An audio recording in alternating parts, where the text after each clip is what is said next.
Today on Let's Talk Schools, from Twitter and Instagram to our new Messenger newsletter, we'll tell you how to KIT, keep in touch with FCF.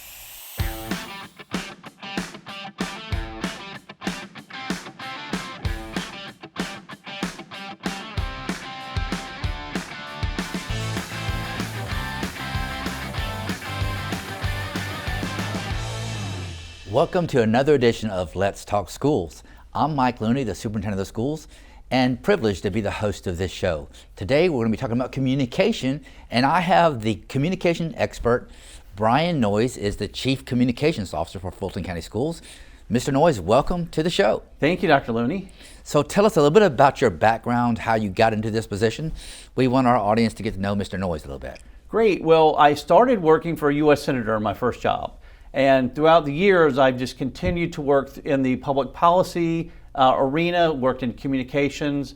I had my own firm that did lobbying and public relations. And right before coming here, I was with the U.S. Chamber of Commerce in a strategic and communications role up there. Good deal. So you've settled into Fulton County now, and talk to us a little bit about the division that you lead, the communications division. Most people might be surprised that Fulton County Schools has a communication division. Talk to us about the big buckets of work that y'all do. Absolutely. So it's really amazing. I talk about communications with a capital C and communications with a little c. And we are the communications with the capital C department, which means we do all the professional functions. So we have a broadcast team. Our team actually produces the show that you're on. I'm privileged to work with an award-winning team, that's right. In addition to Let's Talk Schools, we've had our Star Seniors and our Teacher Feature videos have been awarded these Telly Awards. Another part of what they do is they broadcast the board meetings, which, as you can imagine, that's a full setup with all the technology, and it goes out to our cable TV channel, which we also monitor and mandate.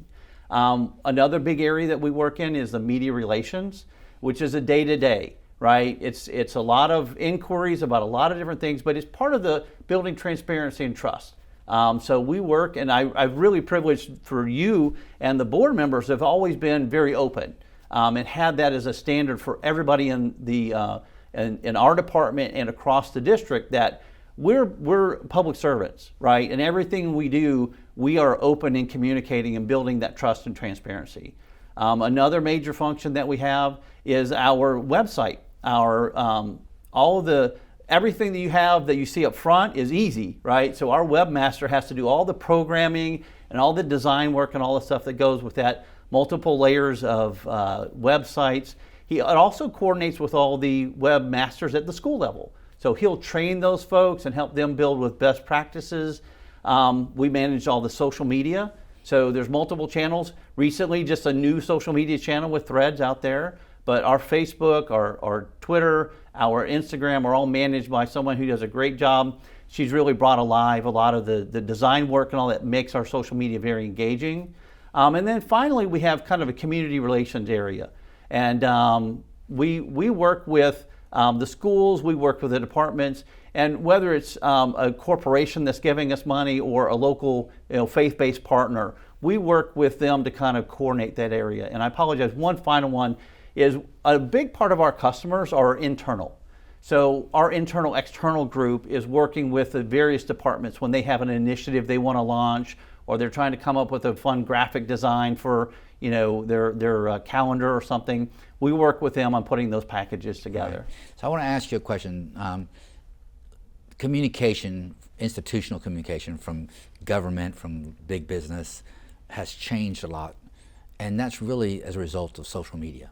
Absolutely. And so everybody now is a news broadcaster, so to speak. Absolutely. May not be accurate news, but people are broadcasting, right, information from their perspective. And so how do we, as a large institution that prides itself on getting it right, communicating correct information, how do we manage, the instant news breakers with social media? This happened, this bus had ran over a mailbox. Absolutely. And it's on social media way earlier than we could possibly get the story correct and publish information about an event like that. Yeah, absolutely. So there's two sides to that. One is being responsive and things that are happening and showing up on social media. And what we try to do is we have tried to build a brand with our social media as a trusted source for information. So it might not be in the first hour, it might be over the first course of the cycle of a news event, but pretty quickly when there's a major event, and when we had COVID, those examples there, or maybe there's a bus accident, we put out information very quickly on our social media. So all the noise and everything that's going on everywhere else, they'll start to go looking for those trusted sources. The other thing that happens is over time, we have developed either through our schools, our PTAs, or other local folks, they'll self-correct, right? So if somebody puts up a nasty Facebook post or puts up incorrect information, the parents or the teachers that are also in those spaces will step in and say, that's not accurate. And they take responsibility, and I'm very grateful for those folks that do that, because I always say we can't boil the ocean, right? The internet is huge, and we're not going to be able to tackle and control everything that's on the internet. So we try to build some channels and some ways that we are putting consistent information, credible information, and people will pick up on that. News media picks up on that, and then other people will come in and start self-correcting in a lot of those channels. Right. So let me ask you this, Brian. What is the primary, or can there in today's environment be a primary source of information for a school system like ours? Is there one place that you would say, you know what, if you want to get accurate, timely information, go here? Absolutely. Our website serves in that. I mean, it's one of the beautiful things about our website is we're able to keep it instantaneously updated. So our webmaster is on that. Whenever we know something's coming up, we get the package ready so that, like for an example, we recently had promotions, right? There were some announcements of some key staff and personnel. As soon as those announcements are made, they're put out on our social media, they're put out on our websites, and that information is credible and people know where to go get it.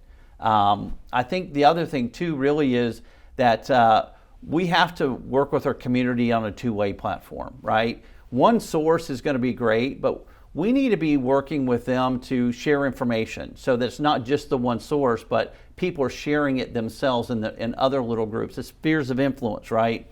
The reach that we have on our Facebook platform is expanded by the PTA and their circle of influence, or a parent that's got a particular, there's some unofficial pages sometimes or whatever.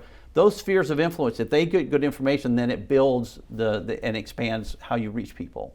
What about for school-related issues? As an example, one thing that happens fairly frequently in Fulton County schools is there's a power outage at school X for an hour or so. Yep. And then, a child might tweet their mom or text their mom, hey, there's no power in the building. Mom wants to get accurate information of what's going on at school Absolutely. X. So what would you suggest they do, or how would they go about getting accurate information? Absolutely. So there's two layers to that, right? So if it's school level, we work with the schools. A lot of the principals will have their own tweets, their own messages, or an email. Some will go to text. So the message from the principal is really important. And so we work with our academic division and the zone superintendents so that the principals are getting immediate responses out. And then we as a district can even back them up. So like if the power's out at a school, we have the ability from a central office to be able to send that message out on the principal's behalf. Right. So that's a really good way. So I would say as a parents, really watch what your school is doing first. That's right. Where you're going to get the most immediate and the best answer on any of those kind of crisis kind of things. But at the district level, again, I don't think there's the expectation that it's minute by minute, right? But over the course of that first cycle, the first day, the first 24 hours, we are putting out and using all those platforms to get things out. Frankly, we have to use all of them. One of the things I say all the time is we have to be consistent across all of our mediums. So when we have like an announcement or if we have a news item, that same piece of information goes out on our social media, goes out in an email, and I'll give you some examples of the emails we send out in a minute. But then the same thing's on our website, the same thing is on all the different channels that we put everything out. So no matter how we get it, a parent or a community member is going to get the same information. So is there a way for a community member that perhaps doesn't have children in Fulton County schools, but they want to stay informed of events or happenings in Fulton? Is there a place they can go to subscribe to something, or how does that work? I just want to know what's happening in Fulton County Schools because I'm a taxpayer. Absolutely. So we're really grateful that I think one of our board members actually had the idea of using the subscription for general community and not just parents. You yourself came up with the idea of creating a news website. So what we've done is we've got multiple outlets. We've now got a parent email that goes out once a month called the Messenger. And if you're interested and you're not a parent, all you have to do is go to our website and type in subscribe. So it's on the main page and it's on the board members page. Okay. We also put all those notices up on our FCS News webpage. So it's fcsschools.org/news. Everything that we're sending out goes up there. And then every one of those items also gets broadcast on our various social media channels. Okay, so they can go to the website and subscribe to that information. Absolutely. Okay. And we cover it in this program sometimes too. Yeah, absolutely. So more long. So communication is said to be a miracle because what you say or what's communicated, what the intent of your communication, not yours specifically, but anybody's communication, the intent is not always received.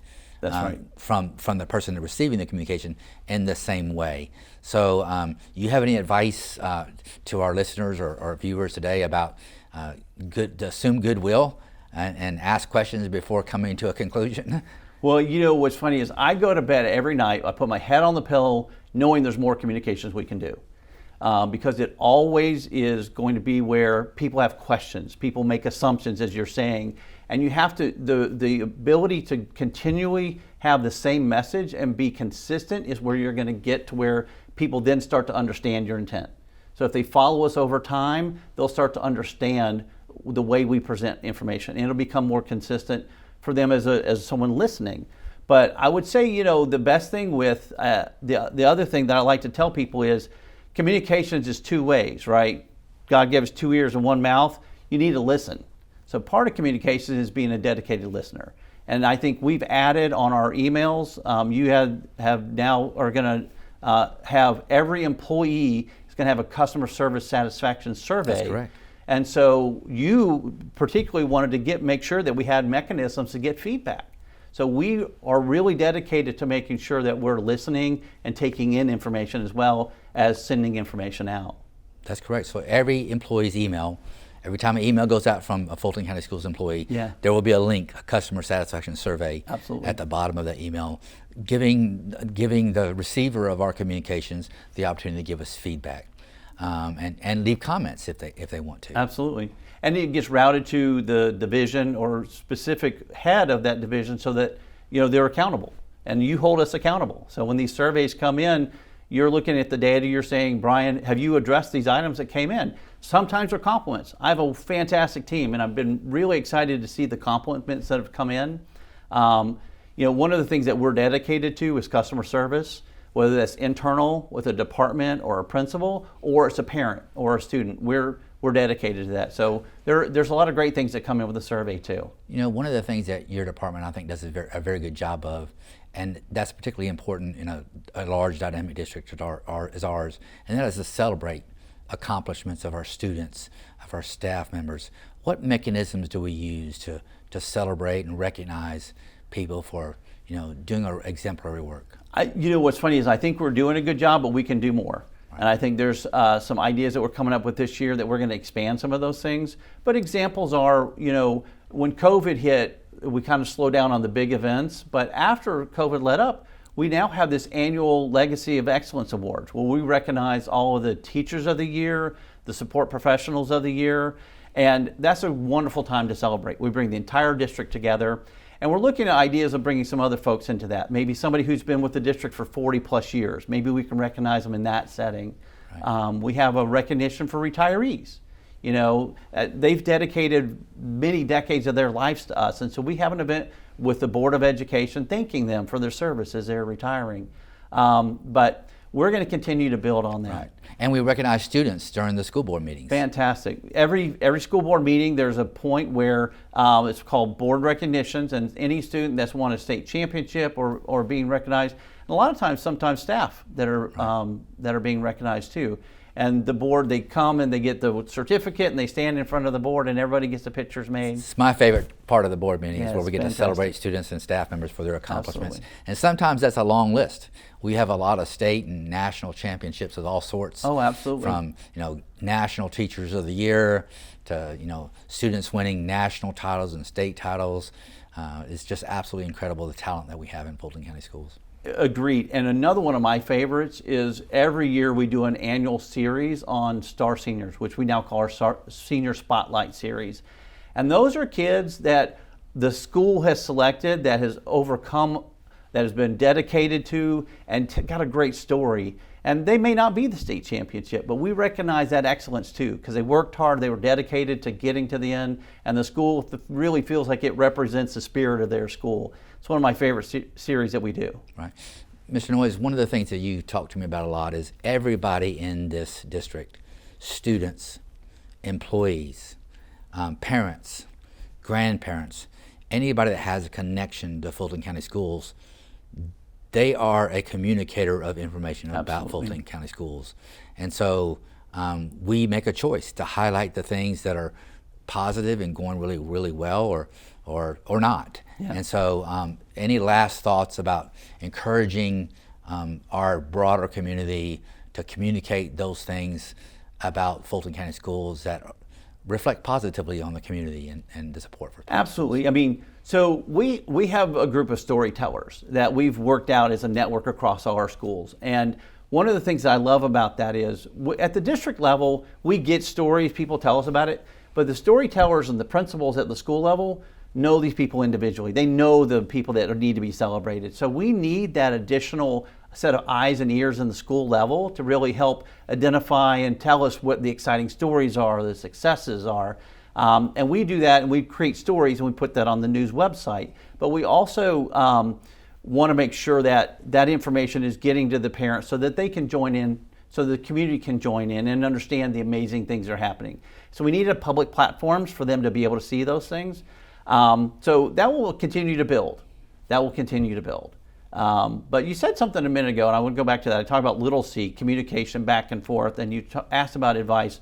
I think one of the big things that's important to us is having respect for other people. Being respectful and listening and talking about things with other people, and realizing there's different points of view. And taking the time to understand other people and understand what motivates them and why they would be thinking of things, instead of jumping to conclusions and assumptions. So communications is being consistent, being respectful, and really understanding the importance of that two-way, listening as well as talking. Well, Brian, thank you so much for the information. Thank you for being our communications expert and guru. Your division does great work. Remember, folks, you are an important part of our communication team. Help us tell the Fulton County story. It's an awesome story to talk about. So many wonderful things happening in Fulton County Schools with our students and our staff and our supportive community. As always, thank you for watching Let's Talk Schools. I look forward to seeing you again soon. And now, let's go around the district in 90 seconds.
That's it for our show this week. Let's keep the conversation going. We'd love to hear from you on our social media platforms. Join us next time on Let's Talk Schools. And as always, thank you for watching.